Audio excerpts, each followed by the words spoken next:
आज भी मेरी माताओं से निवेदन करूंगा, यहाँ पर जितनी बहन बेटियां बैठी हैं और आस्था चैनल के माध्यम से पूरे विश्व की जो माताएं कथा सुन रही हैं, फेसबुक यूट्यूब के माध्यम से जहां आप लोग कथा श्रवण कर रहे हैं और लाखों की संख्या में पधारी हुई सारे बहन बेटियां अगर इस कथा को श्रवण कर रही हैं तो अपने भीतर उतारना। जब जब तुम्हारी जिंदगी में दुख आए, जब जब तुम्हारी आंखों में आंसू आए, किसी से जाकर मत कहना कि तुम्हें ये दुख है। एक चावल का दाना लेकर जाना, अशोक सुंदरी का स्पर्श कराकर भगवान शंकर के शिवलिंग पर आखा मतलब टूटा हुआ नहीं, पूर्ण अक्षत शिव को समर्पित करना। ज्यादा से ज्यादा 8 दिन 15 दिन 20 दिन बाबा को चढ़ा कर देखना, तेरी आंख में आंसू नहीं रहने देगा मेरा भोलेनाथ। ये निश्चित कहना चाहूंगा कि 2 बातें अपनी जिंदगी में उतार कर रखना। जिंदगी में कभी धोखा नहीं खा सकते अगर 2 चीजें आपने अपनी जिंदगी में उतार ली। एक, गौ माता को अपने घर से 1 रोटी देना चालू कर दीजिए, जिंदगी में कभी धोखा नहीं खाओगे। जिंदगी में कभी धोखा नहीं खाओगे, बस गौ माता को 1 रोटी देना चालू कर दो। और दूसरा, स्नान करते समय या भोजन करते समय या तीर्थ में क्षिप्रा, नर्मदा, गंगा, सरयू, सरस्वती, मंदाकिनी, जितनी भी नदियां पवित्र हैं, इसमें जब स्नान करो या घर पर स्नान करो, उस समय पर गंगे हर या नर्मदे हर, ये 2 कहना चालू कर दो, कभी धोखा नहीं खाओ। 2 चीजें अपने जीवन में धारण कर लीजिए। पहले नंबर का क्या, बोलो जम के बोलो जरा, गौ माता को रोटी। और दूसरे नंबर का नर्मदे हर या फिर गंगे हर, हर हर गंगे या नर्मदे करो। क्या होता है नर्मदा हर कहने से, हर हर गंगे कहने से होगा क्या? नर्मदा पुराण 8वां अध्याय, कभी मौका मिले तो पढ़कर देखना। कल्याण का, गीता प्रेस गोरखपुर, कल्याण का गंगा अंग, भागीरथी गंगा अंग, कभी पढ़कर देखना, उसमें दोनों का वर्णन लिखा हुआ।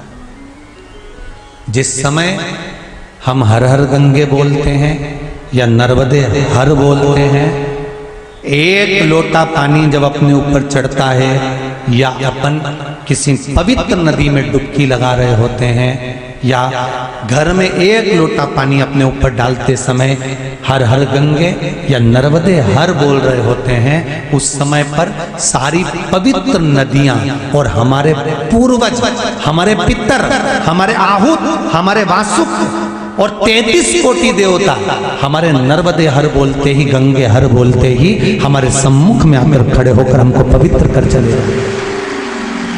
केवल 2 चीजें धारण कर लीजिए।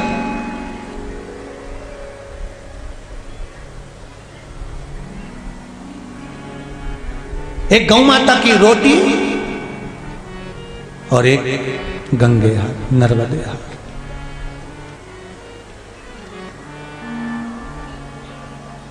और महाराज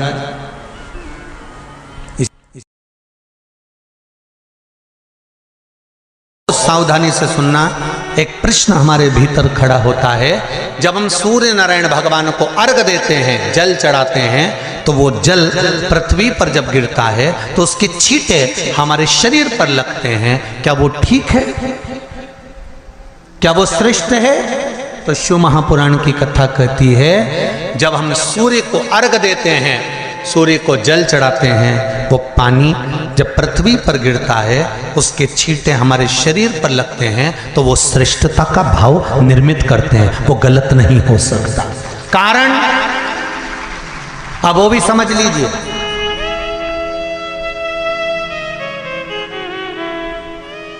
अब सूर्य नारायण भगवान को आप जल चढ़ा रहे हो तो छींटे नहीं लगे, उसके लिए क्या स्टूल पे चढ़ के चढ़ाओगे कि कुर्सी पे चढ़ के चढ़ाओगे? अरे बोलो तो सही। अब कई लोगों के दिमाग में यह बात भरा गई कि हम भगवान को जल चढ़ाते हैं, वो हमारे शरीर में छींटे लगते हैं, जमीन पे से पानी गिरता है, वो हमारे शरीर को छींटे लगते हैं, भगवान को अच्छा नहीं लगता होगा। कौन ने कहा? पहले तो उसको पकड़ के ला।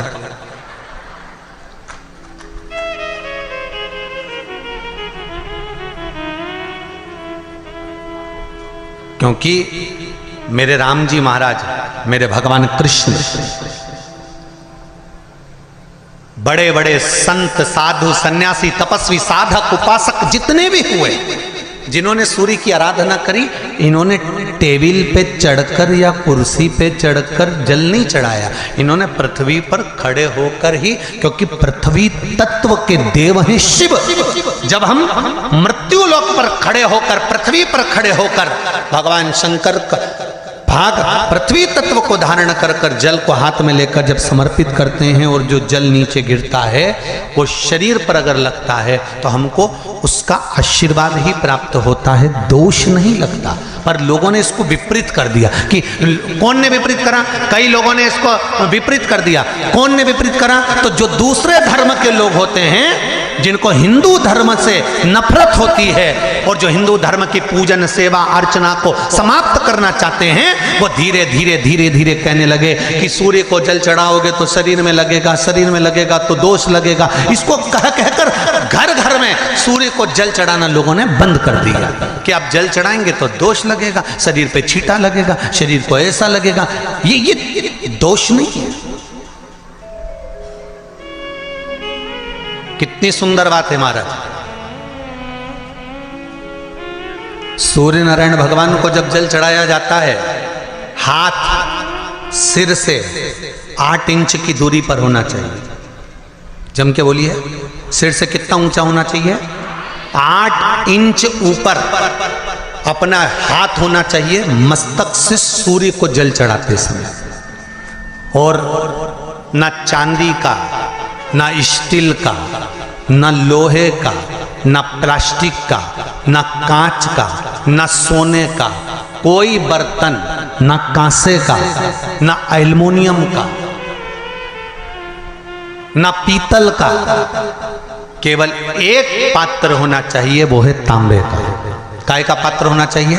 तांबे का पात्र। और सूर्य नारायण भगवान को जब 8 इंच ऊपर तुम्हारा हस्त है, और जब हम सूर्य को जल चढ़ा रहे हैं, कैसे जल चढ़ाना है वो भी समझ लीजिए।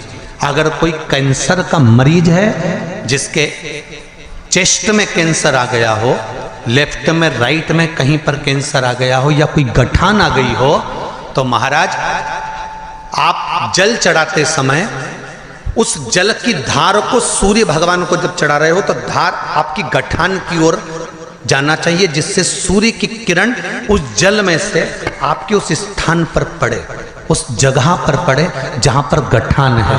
महाराज आप लगातार जल तो चढ़ाना चालू करो, अच्छे अच्छे डॉक्टर फेल हो जाएंगे और कह देंगे गठान ठीक हो गई।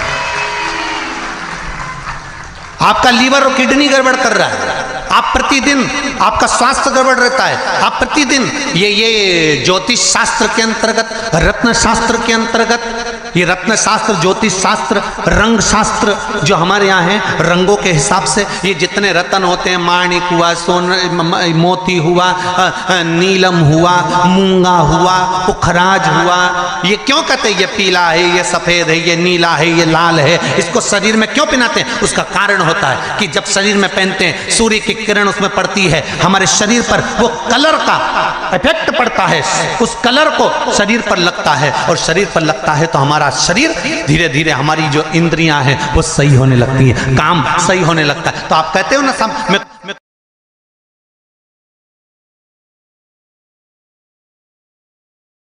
भर गया अंदर से। शिव कथा कहती है, जब आपको लगे कि मैं भीतर से बहुत बहुत त्रासित हो चुका हूँ, बहुत दर्द मेरे जीवन में आ चुका है, बहुत कष्टमय जीवन जी रहा हूँ, बहुत तकलीफ की जिंदगी जी रहा हूँ, अंदर से जब आप भरा जाए, तब शिव की शरण में जरूर है।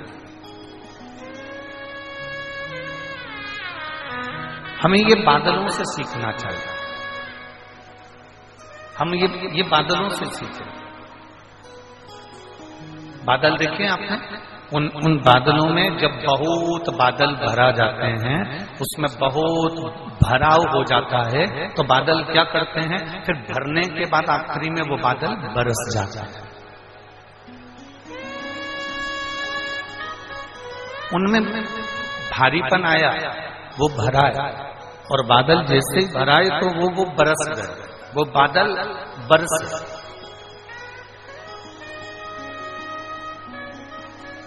जहां बादल में भराव आया तो वो बरस जाते हैं।